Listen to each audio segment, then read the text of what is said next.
Breaking news है। कंधकोट में अवां सां शेयर कयूं पिया। सब्जी मंडी में पुराने तकरार तां झेड़ो थियो है, जंहिंमें फायरिंग में बजना ज़ख़्मी थी पिया। मोटरसाइकिल सवार हथियारबंदनि गोलियूं हणी अब्दुल गनी बहलकानी ऐं जियंद जाफ़री खे ज़ख़्मी करे फरार थी विया।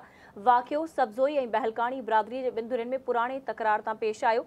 पुलिस ज़रियनि जो इहो चवणु आहे। अहम ख़बर मां असां कंधकोट मां शेयर करे रहिया आहियूं। सब्जी मंडी में पुराने तकरार तां झेड़ो थियो आहे। फायरिंग में बजना ज़ख़्मी थी पिया। मोटरसाइकिल सवार हथियारबंदनि गोलियूं हणी अब्दुल गनी बहलकानी ऐं जियंद जाफ़री खे ज़ख़्मी करे फरार थी विया। वाक़ियो सब्ज़ोई ऐं बहलकानी बिरादरी जे ॿिनि धुरियुनि में पुराने तकरार तां पेश आयो। एक भेरो ॿीहर अव्हांखे आगाह कयूं पिया। कंधकोट में सब्जी मंडी में पुराने तकरार तां झेड़ो थियो आहे। फायरिंग में बजना ज़ख़्मी थी पिया। मोटरसाइकिल सवार हथियारबंदनि गोलियूं हणी अब्दुल गनी बहलकानी ऐं जियंद जाफ़री खे ज़ख़्मी करे फरार थी विया।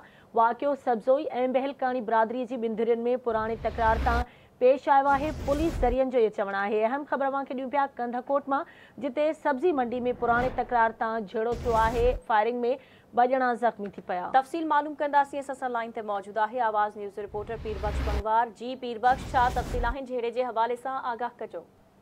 जी, कंधकोट ए सेक्शन थाने जे हद सब्जी मंडी वटि सुबुह जो सवेर सां मोटरसाइकिल सवार हथियारबंदनि गोलियूं हणी करे ॿिनि ॼणनि खे ज़ख़्मी करे फरार थी विया आहिनि। जॾहिं त इतला मिलण ते पुलिस बि वाक़ई वारनि हंधि पहुती आहे। जेके उन जा हथियारबंदनि जा उहे हथियार हुया, उहे जेको आहे उहो सटे करे उतां फरार थी विया आहिनि।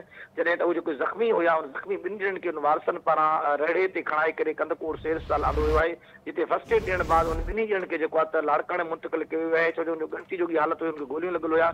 गणती जोगी इहो वाक़ियो जेको आहे पुलिस ज़रिए में इहो मालूम थियो आहे त वाक़ियो सब्ज़ोई ऐं बालकानी बिरादरी जे पुराणे तकरार तां पेश आयो आहे। जी ठीकु आहे, मुंहिंजी महिरबानी पीरबख्श अपडेट करण लाइ।